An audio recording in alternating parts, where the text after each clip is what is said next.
नमस्ते, स्वागत है आपका जीनियस एकेडमी साइंस क्लासेस के अंदर।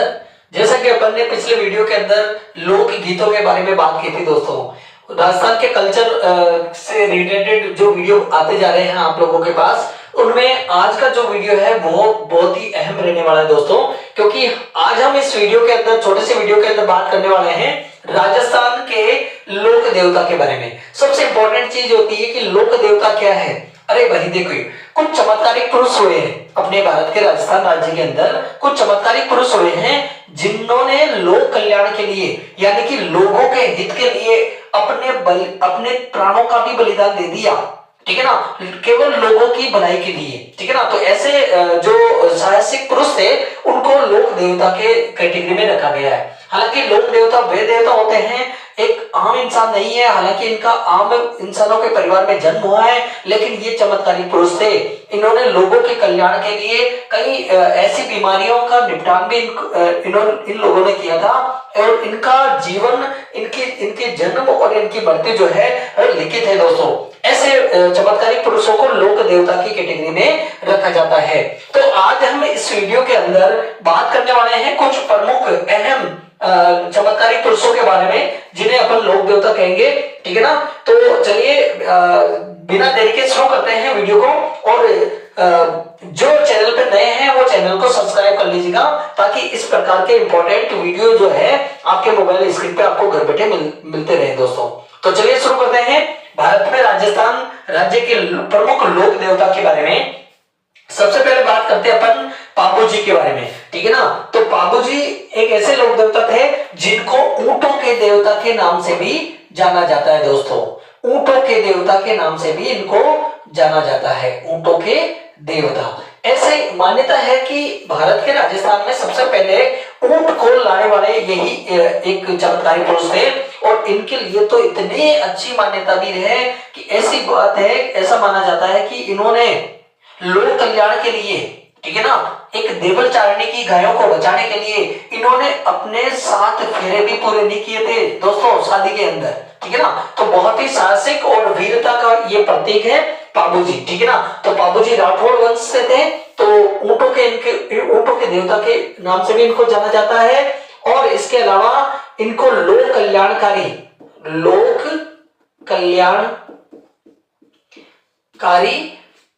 व्यक्ति और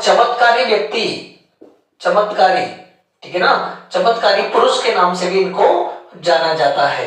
ठीक है ना, और इन्होंने क्या किया था, इन्होंने देवल चारणी की गायों को बचाया था। देवल चारणी की गायों को बचाया था।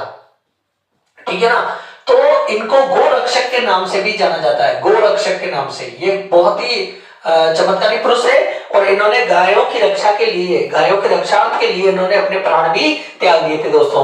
तो बाबू जी के बाद में बात करते हैं। और बाबू जी के बाबू जी की जो घोड़ी थी दोस्तों, उसका नाम था केसर कालनी। बाबू जी की घोड़ी का नाम क्या था? केसर कालनी।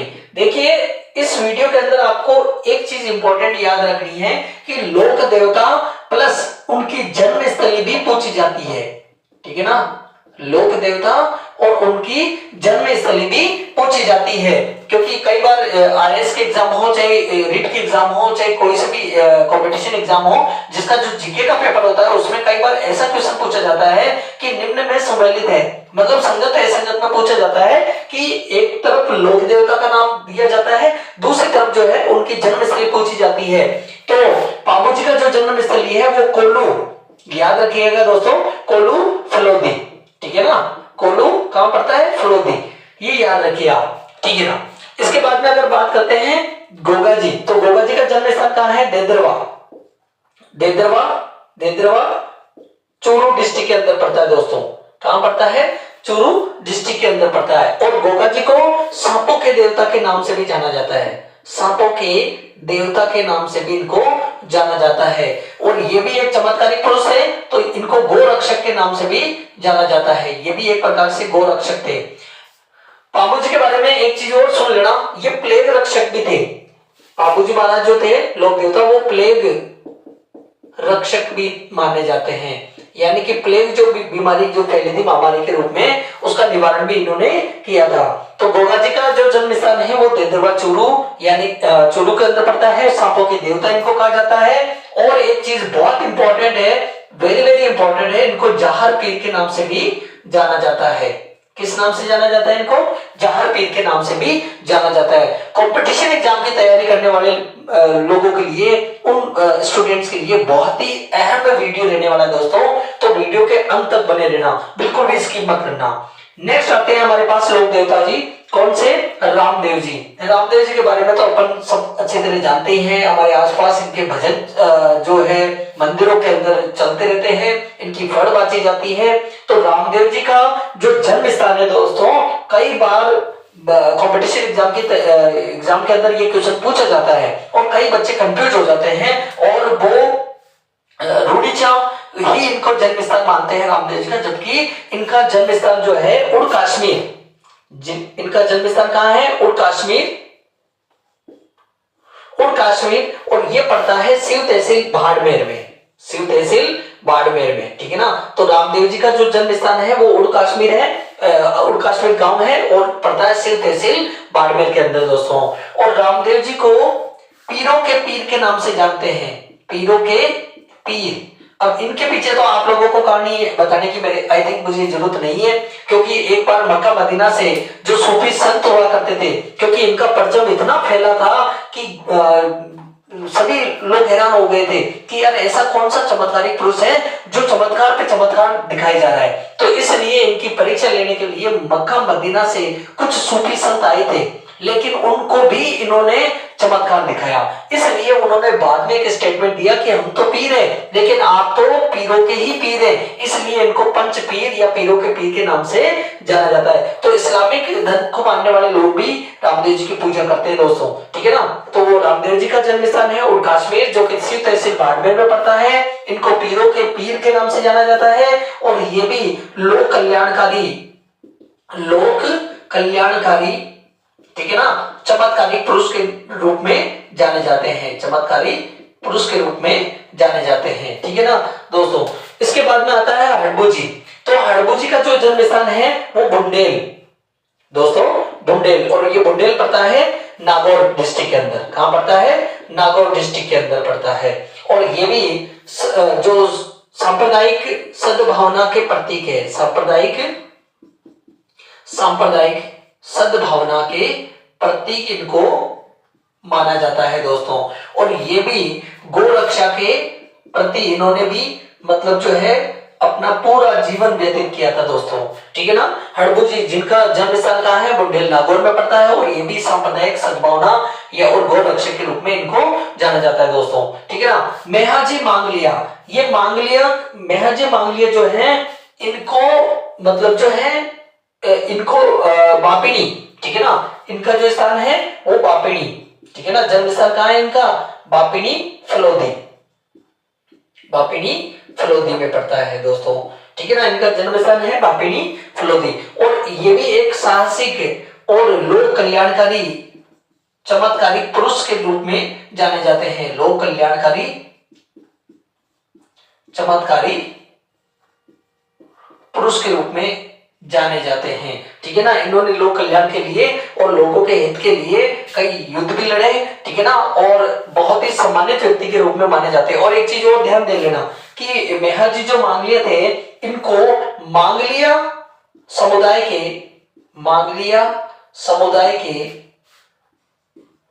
क्या माना जाता है? मांगलिया समुदाय के इष्ट देवता माना जाता है, इनको इष्ट देवता माना जाता है, यानी कि मांगलिया समुदाय के लोगों के लिए इष्ट देवता है। तेजा जी के बारे में तो सब लोगों को पता ही है कि तेजा जी का जन्म स्थान जो है खरनाल, ठीक है ना। कहां पड़ता है? खरनाल। और खरनाल कहां पड़ता है? नागौर डिस्ट्रिक्ट के अंदर दोस्तों, ठीक है ना। जन्म स्थान देखिए, तेजा जी का जो जन्म स्थान है वो खरनाल नागौर में पड़ता है, ठीक है ना। और इनको नागों के देवता के नाम से जाना जाता है, इनको नागों के देवता, ठीक है ना। और तेजा जी के बारे में तो बच्चे को पता है, गांव ढाणी कोई ऐसा राजस्थान राज्य का कोई ऐसा गांव नहीं होगा जिसमें तेजाजी महाराज का मंदिर, भव्य मंदिर नहीं होगा। और सभी गांवों के अंदर भव्य मेले का भी आयोजन होता है दोस्तों। और ऐसी मान्यता है कि अगर कितना भी जहरीला नाग हो, चाहे वो कोबरा हो, चाहे रेसल वाइपर हो, या और भी कई प्रकार के जहरीले सांप हो, अगर वो किसी भी व्यक्ति को काटते हैं तो केवल इनकी तांती मात्र बांधने से और 2-3 फेरे लगाने से, इनकी परिक्रमा लगाने से मंदिर की, वो व्यक्ति पूर्णतः ठीक हो जाता है दोस्तों। और उसका जहर, सांप का जहर कितना भी जहरीला हो, उस सांप का जहर उतर जाता है और व्यक्ति जो है बिल्कुल तैयार हो जाता है, हॉस्पिटल जाने की भी जरूरत नहीं, ऐसी मान्यता है। तो तेजाजी का जन्म स्थान है करनाल नागौर, और इनको नागों के देवता और लाचा गोजरी, लाचा, ये इंपॉर्टेंट चीज ध्यान देना, लाचा गोजरी की गायों को बचाया था, ठीक है ना।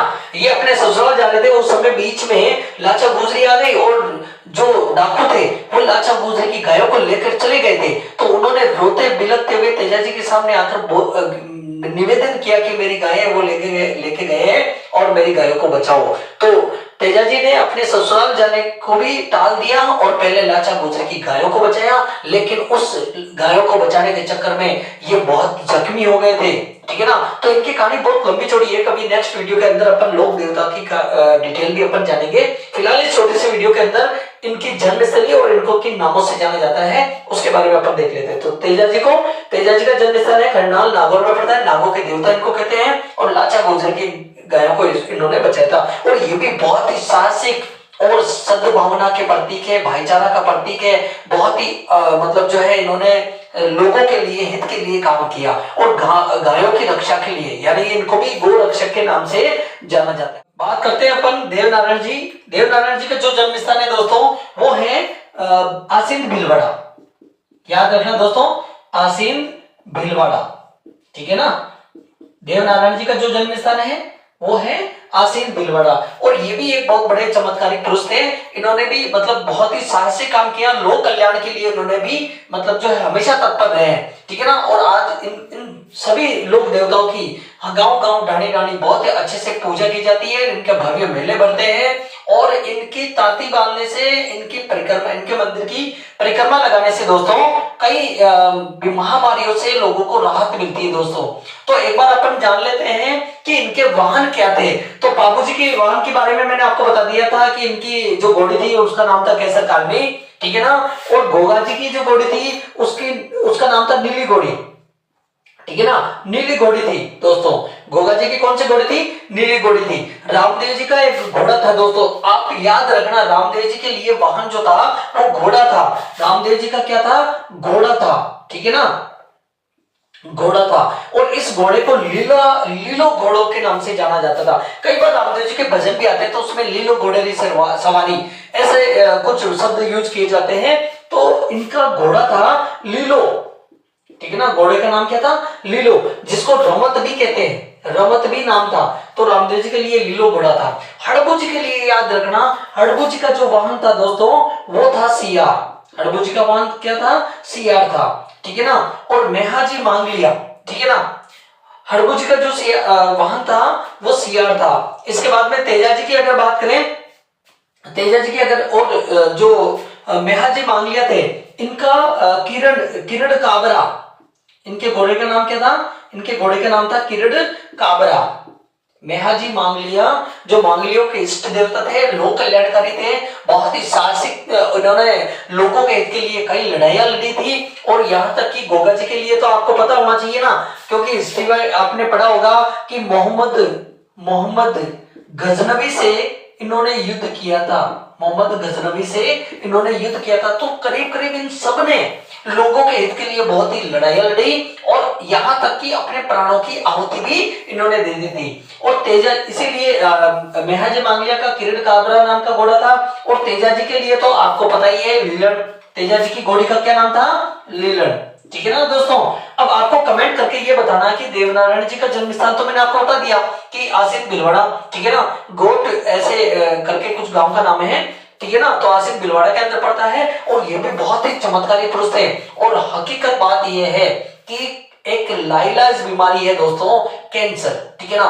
तो यहाँ पर कई कैंसर के मरीज ठीक हुए हैं, यानी कि देवमाली जो स्थान है दोस्तों बहुत ही चमत्कारिक स्थान है।